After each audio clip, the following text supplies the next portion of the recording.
નમસ્તે બાળમિત્રો, આજે આપણે પર્યાવરણના સ્વાદથી પાચન સુધી એક નવા એકમને સમજવા માટે હેન્સીના ઘરે આવ્યા છીએ.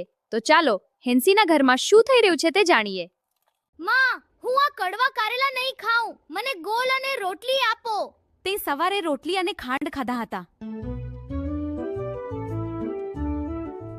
તું એક જ પ્રકારના સ્વાદથી કંટાળી જતી નથી. તું આંબળી ચાટીને કંટાળી જાય છે. હું શરત લગાવું કે આંબળીનું નામ સાંભળીને તરત તારા મોંમાં પાણી આવી ગયું ને.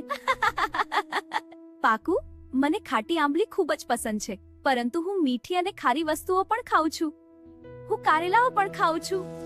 ચાલ આપણે રમત રમીએ. તું તારી આંખો બંધ કરી દે અને તારું મોં ખોલ.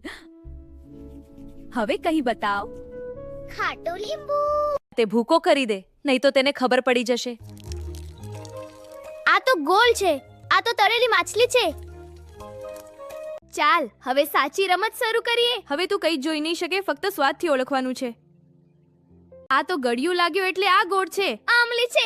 બહુ જ સરસ. ખારબે છે. હા, ખારું છે અરે મીઠું છે.